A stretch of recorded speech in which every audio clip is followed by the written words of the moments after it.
થાય છે કે આપણે જેનો વિરોધ કર્યો છે ને એ બધું આપણી સામે આવીને ઊભું રહે છે. એ વાત આપણને થોડી મોડી જ સમજાય છે. So this is what I M trying to say કે પ્રેમ કરો, ચાહો. જેને પણ પ્રેમ કરતા હોય એને સમયસર કહી દો કે હું તને બહુ પ્રેમ કરું છું. માને, પિતાને, સંતાનને. કેટલા પેરેન્ટ્સ મેં એવા જોયા છે કે છોકરાઓને બહુ વહાલ કરીએ ને તો બગડી જાય. વહાલ કરીએ તો ન બગડે, લાડ કરીએ તો બગડે. વહાલ તો અનિવાર્ય છે.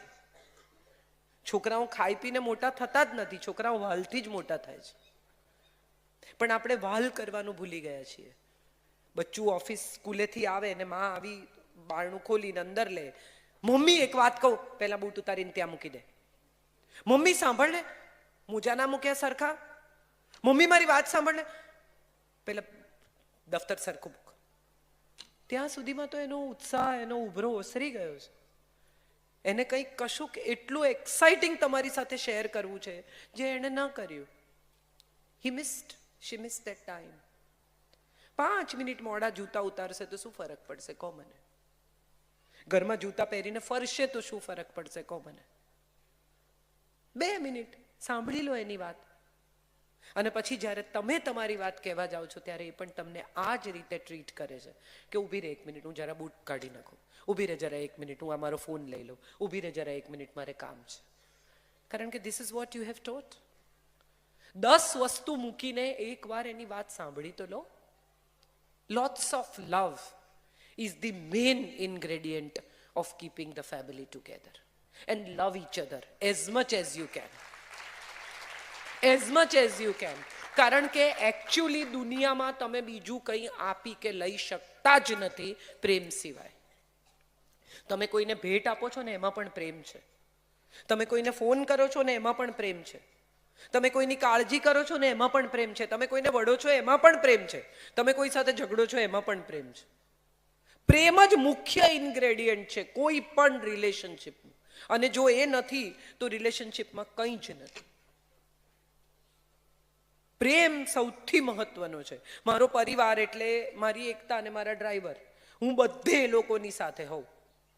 મારા ઘરમાં તો હું ઓછામાં ઓછું હવે હોઉં છું. દીકરો 24 વર્ષનો થઈ ગયો. મારા હસબન્ડ કોન્સ્ટન્ટલી બહાર હોય છે.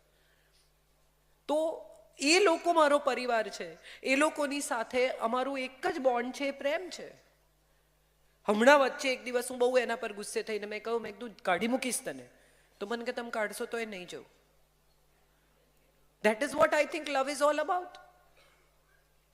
એક દિવસ મેં કહ્યું wear your shoes and go home. તો કે યસ. એવું કરીને બહાર જતી રહી અને 5 મિનિટ પછી મેં જોયું તો એ ટેબલ પર બેસીને એનું કામ કરતી હતી. શી નોઝ કે 2 જ મિનિટમાં હું સોરી કહીશ. એટલી એ મને ઓળખે છે અને મને એક્સેપ્ટ કરે છે. અને એનું એટલું ઇન્ડિપેન્ડન્સ છે, મને અમારી એટલી ઇન્ટિગ્રિટી છે. એટલે અમે એકબીજાને ફરગીવ કરી શકીએ છીએ. આ ફેમિલી છે અને આપણે બધાએ જ શીખવાનું છે. અને વાય છેલ્લો, મારે તમને પ્રેમ વિશે એક બીજી પણ વાત શેર કરવી છે જે બહુ મહત્વની છે. કેટલા ઘરોમાં એવું દ્રશ્ય જોવા મળે, બધાને પૂછું છું, કોઈ પણ ઉંમરના પતિ પત્નીને આ પ્રશ્ન મારે પૂછવો છે. કેટલા ઘરોમાં એવું દ્રશ્ય જોવા મળે કે પત્નીનો હાથ પતિના હાથમાં હોય, પત્નીનું માથું પતિના ખભે હોય અને છોકરાઓ આવે તો પણ પરિસ્થિતિ બદલાય નહીં. 4, 5, 6, 3,2500 લોકોમાંથી 6 હાથ. આપણે બધા પતિ પત્ની સાથે બેઠા હોય, વાલ કરતા હોય અને છોકરાઓ આવે ને તો છૂટા પડી જાય. છોકરાઓ પર ખરાબ સંસ્કાર પડે. મા બાપનું વાલ જોઈને ખરાબ સંસ્કાર પડે? મા બાપનું વાલ તો એમના ઉછરવાનું, એમની સુરક્ષાનું કારણ છે. દે ફીલ સો સિક્યોર્ડ કે મારા મા બાપ વચ્ચે પ્રેમ છે, મારો પરિવાર કદી નહીં તૂટે, હું બહુ સરસ રીતે મોટો કે મોટી થઈશ. My parents love each other. આવું તો આપણે ક્યાંથી શીખ્યા કે મા બાપ વચ્ચેનો પ્રેમ એ સંતાન પર ખોટા સંસ્કાર પાડે? આવું તો કદી ક્યાંય હતું જ નહીં. આ અચાનક આપણા બધામાં પ્રવેશેલી વાત છે. મા બાપને ઝઘડતા જોઈને ખરાબ સંસ્કાર ન પડે. સામ સામે બચ્ચાને કે તારા બાપામાં અક્કલ નથી, પેલો કે તારી માં બેવકૂફ છે, તો ખરાબ નહીં, તો ખરાબ સંસ્કાર ન પડે. જોજે હવે તારી મમ્મી ગોટાળા મારશે. તો વાંધો નહીં.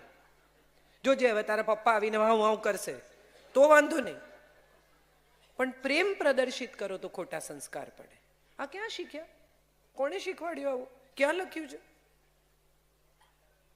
એકમેક પરત્વેના પ્રેમનું પ્રદર્શન સંસ્કાર અને સંસ્કૃતિમાં રહીને કરવામાં આવે તો એ તમારા સંતાનો માટેની સુરક્ષા છે. એનાથી મોટી સિક્યોરિટી જ કોઈ નથી કે મારા મા બાપ એકમેકને ચાહે છે. કોઈ પ્રોબ્લેમ નથી. અમારા ઘરમાં કોઈ ઇશ્યુ નથી. આવું તો આપણે કરતા જ નથી.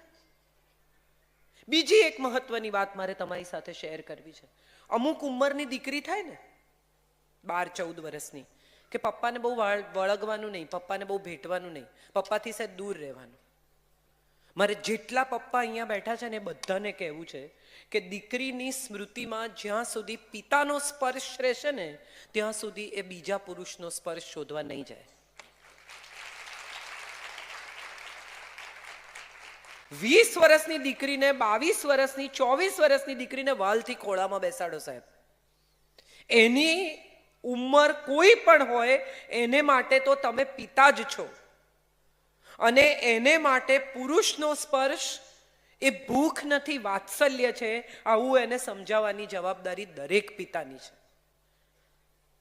આવડી થઈ ગઈ હવે એને આમ નહીં. મમ્મી પોતે કે બસ હા હવે પપ્પા પાસ નહીં જવાનું. કેમ નહીં જવાનું? એ તો પિતા છે. એનાથી વધારે બીજું શું હોઈ શકે? આપણે બધા સંસ્કારી પરિવારમાંથી છીએ. આપણા ઘરોમાં એવા ક બનાવો બહુ બનતા નથી. એ અભણ લોકોમાં, મજૂર વર્ગમાં, ખરાબ લોકોમાં બને છે. અને દીકરી જેટલું પિતા સાથે શેર કરી શકે એટલું ભાગ્યે જ મા સાથે શેર કરી શકે છે, કારણ કે 101 પ્રોબ્લેમ છે.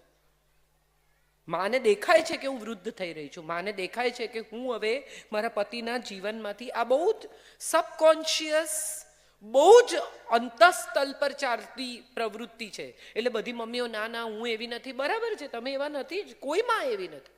પણ એને એવું રિયલાઇઝેશન થાય છે કે મારા પતિની જિંદગીમાં હવે બીજી એક સ્ત્રી પ્રવેશી છે જેનું બહુ મહત્વ છે.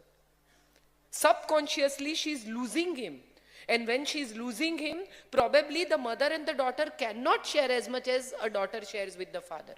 અને બીજું એક મહત્વનું કારણ એ છે કે daddy is from Disneyland, mummy is from devils land. મેં કહ્યું ને પપ્પાની પરી, પપ્પા તો જે કે અપાવે, પપ્પાને દીકરી સૌથી વાલી.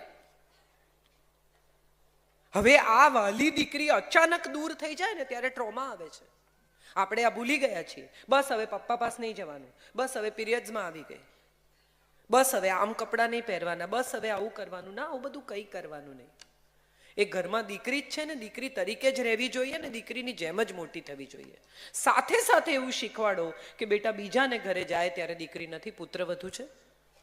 આ ઘરની તું જીવનભર દીકરી રહીશ. તું 50 વર્ષની થઈશ ને હું 60, 70, 80 વર્ષનો થઈશ તો પણ તું આ ઘરમાં દીકરી જ છે. અહીંયા આવીને તું શર્ટ્સ પહેરી શકે છે, પણ તું જ્યાં જઈ રહી છે ત્યાં મારી પ્રતિષ્ઠા લઈને જઈ રહી છે. આ પરિવારની એક તારી સાથે ટેગ જવાનો છે. So when you go somewhere, please behave. આપણે બીચ ઉપર ગોવા જઈએ ત્યારે જે કપડાં પહેરીએ છીએ પહેરીને હું અહીંયા ના આવી શકું. દરેક જગ્યાની એક મર્યાદા છે, દરેક જગ્યાની એક ડિઝાઇન છે, દરેક જગ્યાની એક સિસ્ટમ છે. હું પાર્ટીમાં જવાની હોઉં તો ફાટેલું જીન્સ પહેરીને ના જઈ શકું, પણ હું ગોવા ગઈ હોઉં તો હું ફાટેલું જીન્સ પહેરીને ફરી શકું.